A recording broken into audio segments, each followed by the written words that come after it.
जन एक कहानी सुनाते हैं और कहते हैं कहानी दुनिया की सबसे छोटी कहानी है।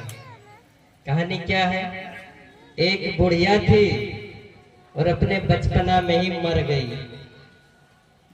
एक बुढ़िया बचपना में ही मर गई। कहानी इतना ही है, समाप्त। अब प्रश्न होता है कि अगर बुढ़िया थी तो बचपन में कैसे मर गई, और अगर बचपन में ही मर गई तो बुढ़िया कैसे हो गई? कोई आदमी 5 वर्ष में ही मर जाए तो उसे आप बूढ़े कहेंगे? 5 वर्ष के बच्चे को। और अगर कोई बुढ़ापा में मरे तो उसे आप बच्चा कहेंगे? नहीं। लेकिन इस कहानी का तात्पर्य है, इसको समझने के लिए एक दूसरी कहानी है। दोपहर का समय था। एक नौजवान साधु अपनी मस्ती में चले जा रहे थे, रास्ते से चले जा रहे थे, और रास्ते में जाते हुए किसी गांव में जब पहुंचा तो गांव में एक नई नवेली बहू आई थी। उन्होंने उन महात्मा को देख लिया, नजर पड़ गई तो उन्होंने उनसे नमन किया, बंदगी किया। वो भी सत्संगी रही होगी। उन्होंने महात्मा जी से प्रश्न किया कि महात्मा जी आप ये हमें बताइए, इतना सबेर कैसे चल दिए? इतना सबेर कैसे चल दिए? तो महात्मा ने कहा, मुझे समय का पता नहीं चला, कहाँ अबेर हो जाए, कब अबेर हो जाए, इसलिए मैं सबेर चल दिया। और ये दोनों जो बातें कर रहे थे, बहू के जो ससुर जी थे, वो अपने रूम में बैठकर ये सारी बातें सुन रहे थे। उनके मन में शंका होने लगा, संदेह होने लगे, ये जवान साधु है और मेरी बहू भी नई नई आई है। चलो बहू तो खैर घर गृहस्थी वाले हैं, संसारिक है, इसके पास ज्ञान नहीं है, ज्ञान की कमी है। लेकिन वो महात्मा तो ज्ञानी है, और ज्ञानी होने के बाद भी झूठ कितना बोलता है। अभी दोपहर का समय है, इतनी गर्मी है, धूप है, और वो कहते सबेर है, समय का पता ही नहीं चला। ये कैसे हो सकता है? उनके मन में ये संदेह होने लगा, पता नहीं क्या क्या और मंत्र पढ़ाएंगे, क्या क्या बोलेंगे। तो ध्यान देकर वो सुनने लगे। उनके जो ससुर जी थे, ध्यान लगाकर उन दोनों की बातें सुनने लगे। और ये प्रश्न होने के बाद जैसे ही महात्मा ने कहा, मुझे समय का पता नहीं चला और कब अबेर हो जाए मुझे पता नहीं, इसलिए मैं सबेर चल दिया, ये प्रश्न के जवाब मिलते हैं उन्होंने फिर दूसरा प्रश्न किया। बहू ने फिर दूसरा प्रश्न किया। क्या? बहू ने नहीं, फिर महात्मा ने प्रश्न किया कि आप ये हमें बताओ बहन कि आपकी उम्र कितनी है? आपकी उम्र कितनी है? अब उम्र वाली बात जैसे ही ससुर जी सुनते हैं तो उनका और दिमाग ठनकता है कि महात्मा होके, जवान महात्मा होके किसी बहू से, किसी लड़की से उम्र की बात पूछते, उम्र पूछते हैं कितनी उम्र है। लेकिन वो सुनने लगे तो बहू ने कहा, मेरी उम्र 5 साल है। मेरी उम्र 5 साल है। बूढ़ा सोचता है इनकी उम्र 25 साल है। महात्मा के साथ साथ में ये भी पागल हो गई है लगता है। 25 साल की उम्र है और कहती है कि 5 साल हो रहा है। अच्छा, और सुनते हैं और क्या क्या कहते हैं। महात्मा ने फिर कहा, और आपके पति का उम्र कितना है? तो बहू कहती है, मेरे पति की उम्र 2 वर्ष। मेरी उम्र है 5 वर्ष और पति की उम्र है 2 वर्ष। बूढ़ा का दिमाग जो है धीरे धीरे गर्म हो रहा था कि मेरे बेटे की उम्र है 28 वर्ष और ये कह रही है कि 2 वर्ष अपना उम्र बताती है, 5 वर्ष और क्या कहते हैं और सुनते हैं।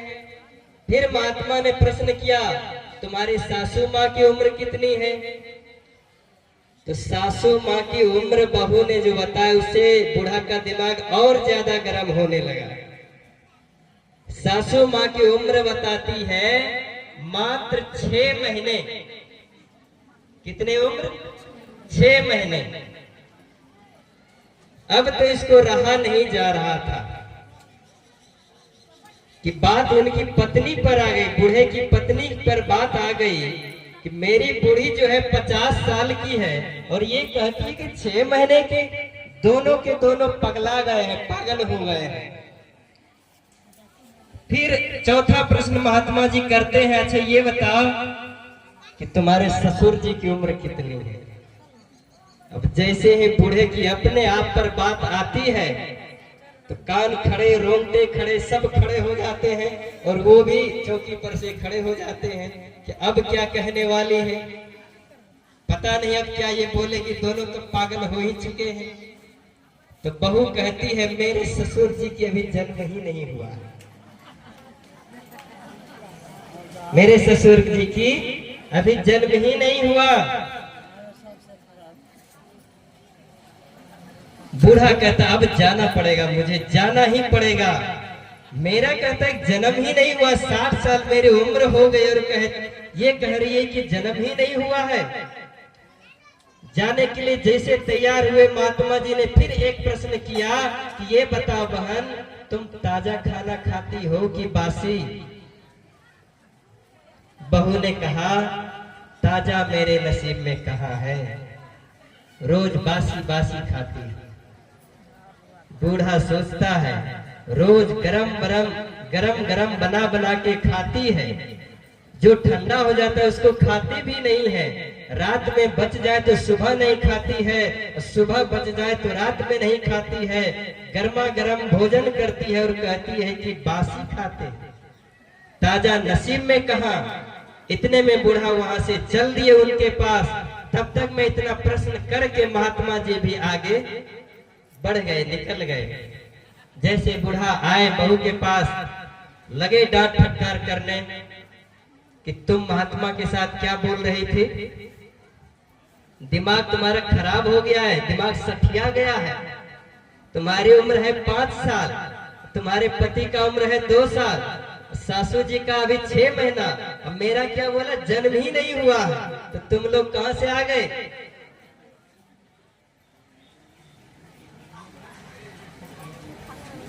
कहा कि बात ऐसी नहीं है। कहा फिर कैसी बात है मुझे बताओ। फिर से महात्मा जी को बुलाया और महात्मा जी बैठा के फिर उनको समझाते हैं कि आदमी का जन्म 2 बार होता है। आदमी का जन्म 2 बार होता है। एक तो माता पिता के द्वारा जन्म होता ही है, एक जन्म होता है संत गुरुजनों के द्वारा।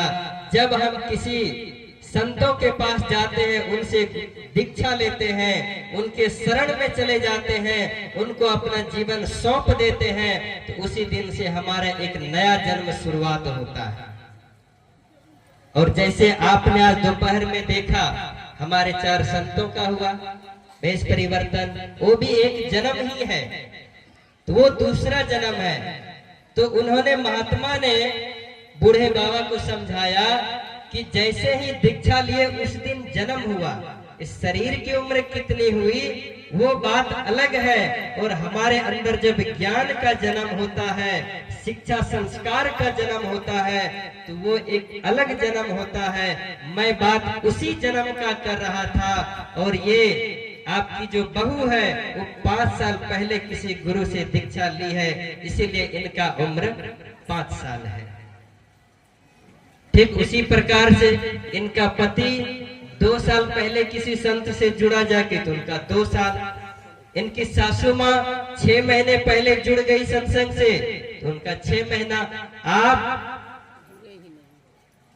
तो फिर उन बहू जो है वो कहती है, बाबूजी आपको भी कितने बार कहा कि जुड़ जाइए, सत्संग में चलिए, यहाँ अफसर्स कॉलोनी में सत्संग होता है, लेकिन आप जाते ही नहीं है, मानते ही नहीं है, इसीलिए आपका जन्म ही नहीं हुआ है। मैंने बात शुरू की थी, बुढ़िया बचपना में ही मर गई। उसी प्रकार से हम सबका जो जीवन है, जो पहले हम काम करते थे, आज भी अगर यदि वही काम कर रहे हैं, 10 साल पहले हम संत गुरुजनों से जुड़ गए और 10 साल पहले का जैसे हमारा जीवन था, जीवन में जो दुख था, क्लेश था, हमारे अंदर जो बुराई थी, कमियां थी, आज भी अगर वही है तो फिर हम परिवर्तन क्या किए? हमारे पास जो 10 साल पहले था आज भी वही है। संत गुरुजनों से जुड़ने के बाद, सत्संग में जाने के बाद जीवन परिवर्तन होना चाहिए। सत्संग में चले गए, भजन सुन लिए, प्रवचन सुन लिए, संत गुरुजनों का दर्शन कर लिए, भोजन पा लिए और घर चले गए। एक भी बात दिमाग में नहीं रहा, एक भी बात जीवन में नहीं उतरा, तो सत्संग में जाने से क्या मिला? संत गुरुजनों से जुड़ते समय हमसे कुछ बातें कहते हैं संत गुरुजन, कुछ नशा बेविचार जो गलत कर्म है उसको छोड़ने के लिए कहा जाता है। उस समय हम लोग स्वीकार भी कर लेते हैं और बाद में फिर शुरू भी कर देते हैं।